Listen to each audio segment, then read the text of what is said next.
Ulit umpisa natin. Ito na ba yun? Ganito na ba ang kalakaran ng mga panahon ninyo sa Senado? Alam niyo, mas masahol pa kung nakita nila yung nakita ko. I'm referring to the government of the Dutertes at that time. Not necessarily yung galawan sa Senado per se. Ito yung interview ni Senator Trillanes kay in-interview siya ni Corina. Recently lang to. Yung administration ni Duterte is the worst in history. No? Ay, patay. Grabe yung patayan, giniba yung iba't ibang institusyon, yan yung media, ABS-CBN, di ba, Rappler, Inquirer, talagang isinira nila. Pati yung church, in-intimidate, hinaras, may mga paring pinatay, civil society, talagang, in-intimidate, yung political opposition, di ba, pinersecute, si Senator De Lima, without any crime, pinakulong, they tried. Si Senator Trillanes talaga pag nagsalita, no, ever since nung in-interview ko si Senator Trillanes, talagang yung consistency niya nandun talaga lagi eh. No, kaya ako malaki respeto ko dito kay Senator Antonio eh. And I do hope na makabalik ulit siya no sa pagiging government official. Sa akin as well, falling short of that, pinailan ako ng kaliwat ng libel cases, mga harassment cases, and even yung aking amnesty, kinancel nila para lang mapakulong ako. So maraming ginawa. Tapos habang ginagawa nila yan, to check yung mga watchdogs of society, biglang nagnanakaw sila behind the scenes. Yung formally, tens of billions of pesos na ninakaw. Totoo yan. Wala naman siyang sinabi dyan na hindi facts eh. No? Kaakibat niyan yung pagbili ng Sinovac. Tinubuan nila yon. Yung bawat bili na lang ng isang vial ng Sinovac vaccine, tinubuan ng 2,000 piso.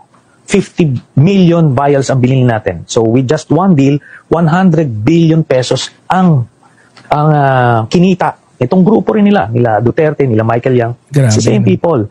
Tapos ito, yung sa DPWH, sa Customs, BIR, iba't ibang sindikato ang tinayo nila. Kaya, so much worse yung nangyayari noon. No? Speaking of customs, grabe. Daming balita ko, may mga iglesia ni Cristo dyan sa customs.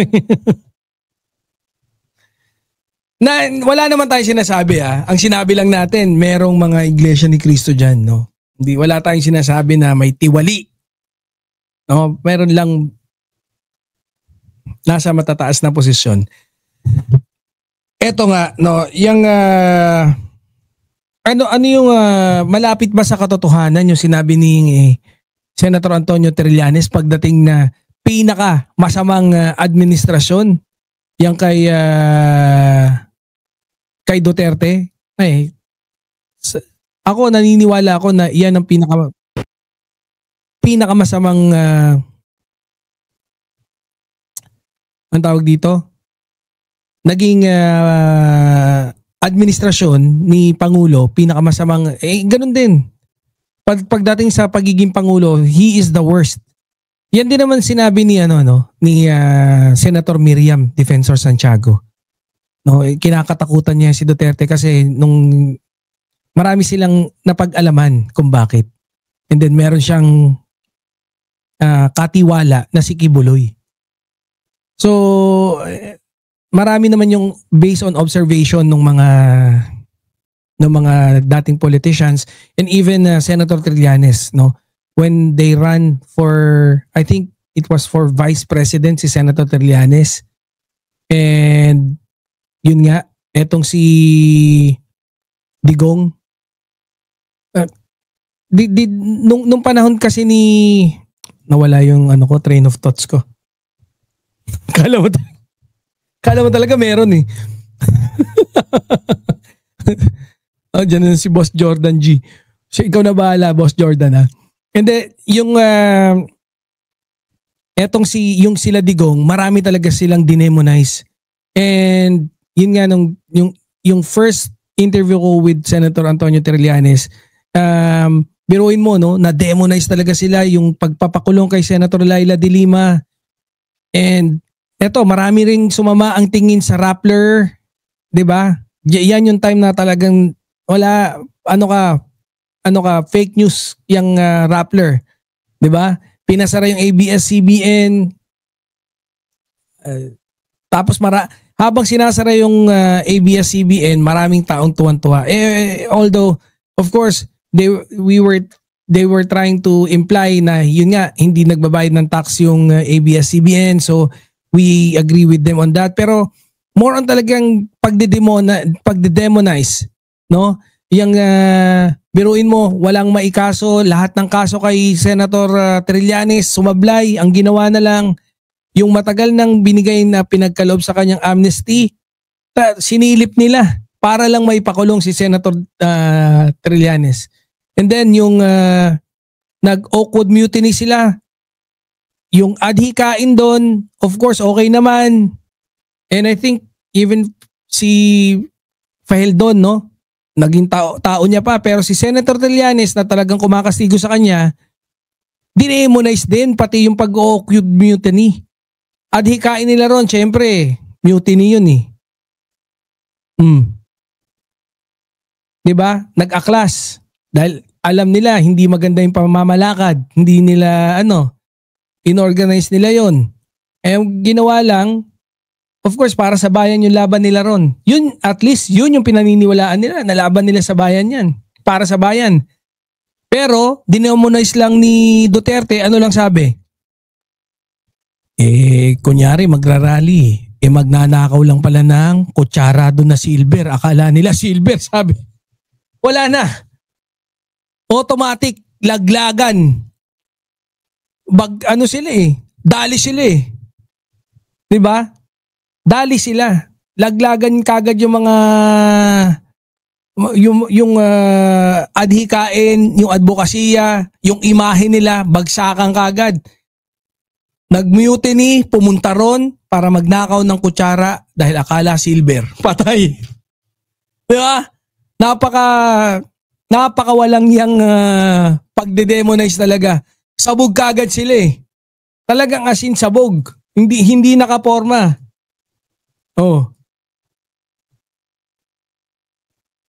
Kaya ako talaga, I agree with Senator Antonio Trillanes. Worst. And let's not even bother going dun sa ICC or sa mga kaso niya pagdating sa mga napatay dahil sa peking illegal drug war. Baka meron na naman kumastigo dyan. Anong peke? Ibig mo sabihin wala nangyaring drug war? Meron.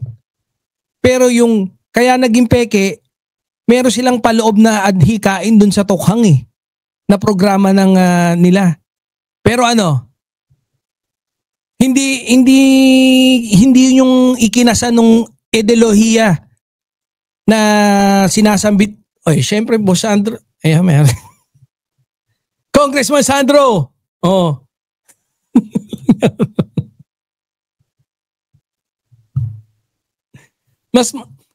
Mas magaling tayo doon.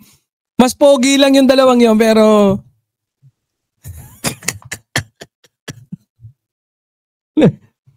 nawawala tuloy yung train of thought ko kunyari proceed na tayo. So ayan para sa akin, the worst talaga yan na administrasyon, maraming namatay, maraming nakawan. 'Di ba? Akin lang yung pagde-demonize lang doon sa doon solve na Worst talaga 'Di ba? Siniraan yung media, pinalakas yung political social media nila, kontrolado nila yung naratibo hanggang huli.